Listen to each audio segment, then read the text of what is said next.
peut-être. Bon, on voit bien que la question du réseau est une question importante, mais je te laisse développer puisqu'on se connaît depuis longtemps. Donc je peux te tutoyer. Ok, merci. On entend d'abord des termes qui, si on les avait entendus il y a 5 ans, seraient apparus saugrenus, auraient même catalogué les gens qui les utilisent comme étant franchement communautaristes, qu'est-ce que j'ai relevé, collaborateurs. Donc, il y a des termes qui de fait étaient chargés auparavant de compromission, de liens avec soit le patronat si on était dans l'entreprise, soit avec le politique si on était dans le politique, qui renvoyaient les gens à une espèce de réformisme mou, en général, j'ai assez connu ça à la CFDT, et qui en fait maintenant deviennent des choses tout à fait normales, y compris dans l'entreprise. Y compris dans l'entreprise. C'est-à-dire qu'il ne faut pas qu'on recommence l'économie sociale et solidaire, le combat de lutte de classe qu'on a mené contre l'entreprise. Il faut dire que l'entreprise et nous vivons les mêmes problèmes. Nous vivons les mêmes problèmes. Les salariés, les personnes vivent les mêmes problèmes. Perte de racines, ça c'est clair, et en fait aussi fragilité de l'emploi, pluriactivité, et les uns et les autres, travailler de pair à pair, se soutenir, le don, tout ça c'est quelque chose qui arrive à un moment donné d'histoire, qui est de fait un moment extrêmement difficile à passer, puisqu'en gros on est quand même dans un changement profond, là j'insiste pas là-dessus, mais on est quand même dans un changement extrêmement profond du type de société dans lequel nous vivons, du type d'économie dans lequel nous vivons. La Commission européenne vient de sortir un programme, juste signé en mars, boucler la boucle. Boucler la boucle.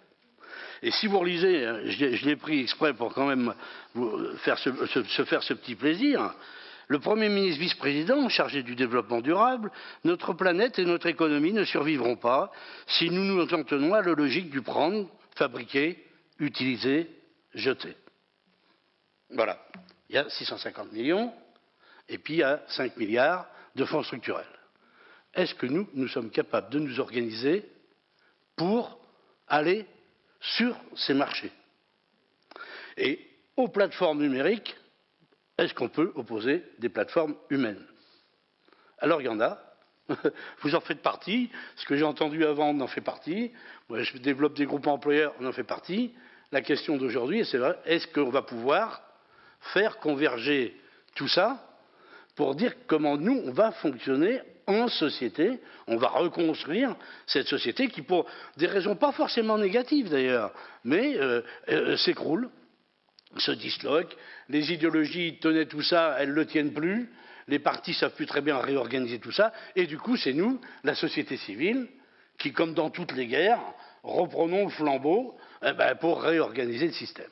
Donc moi je suis toujours très content de voir que quand il y en a qui sont en train de discuter des lois en ce moment, avec des virgules, des points-virgules et tout, il y a des gens qui, de fait, discutent du réel, de l'économie réelle, pas de savoir comment on va bricoler la financiarisation, ou est-ce qu'on va prêter encore aux banques pour qu'elles ne prêtent pas, mais pour qu'elles survivent.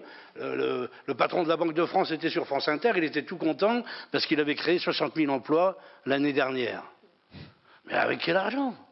Avec quel argent? Avec quelle facilité? Et nous, quand on en demande 1000, 2000, 3000, c'est tout de suite qu'on ne met pas la société en péril. Donc, on est en train de rééquilibrer le système, comme d'habitude, et ça, j'ai trouvé, tous les exemples sont là pour le montrer, refaire de la solidarité, refaire du territoire, parce que quand on a perdu du racine, on fait du territoire, et c'est ni l'industrie ni la branche qui ont relancé les solidarités locales. Non. La loi du travail aujourd'hui, vous allez voir comment, et d'ailleurs elle commence déjà, les PME et les TPE se disent, nous, on est encore une fois marginalisés. Et nous aussi, on est marginalisés. C'est l'idée que j'avais reprise lorsqu'on avait défendu les 35 heures. On a commencé par le mauvais-vous. En France, on commence toujours par le mauvais-vous. On commence par satisfaire ceux qui ont déjà quelque chose. Donc vous avez 40 heures, vous allez en faire 35. Et les 5 heures vont permettre, avec la croissance, de faire de l'emploi. Non. Il fallait dire qu'il faut 35 heures pour tout le monde. Et là, tous autant que vous êtes autour de la table, vous avez le rôle à jouer. Parce que vous allez partir de 0, 2, 3 heures, puis on va amener à 35 heures. Quand on aurait mis l'argent pour amener à 35 heures les gens qui n'avaient pas de travail, on se serait aperçu que tout le monde faisait 35 heures. Même ceux qui en faisaient 40 avant. Mais voilà, on négocie toujours avec ceux qui ont et qui ont les moyens. J'ai défendu assez d'avantages acquis dans ma vie pour dire que c'est pas complètement inutile, mais arrive un moment, il faut arrêter le jeu, parce que quand il y a non seulement des chômeurs, mais aussi pas mal de gens sur le bord de la route, on avait calculé avec les copains que entre les chômeurs, les stages, les formations, les gens qui ne touchent plus rien du tout, il fallait trouver 30% d'activité en plus. C'est pas 10%, c'est 30% d'activité qu'il faut trouver.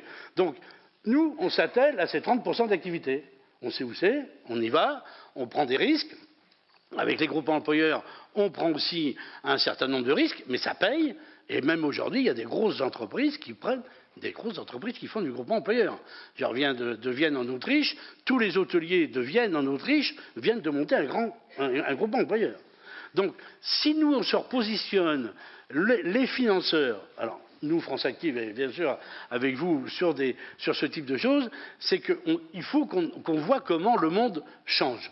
Et que du coup, on l'accompagne en y mettant, bien sûr, notre savoir-faire, et pas en faisant comme Uber, en tirant non seulement de l'argent, mais de l'argent contre les salariés, parce que l'argent qui va placer et financiariser, c'est pour robotiser derrière. Alors les robots gagnent des jeux de Go, hein, évidemment, mais il y a quelqu'un qui profite le robot.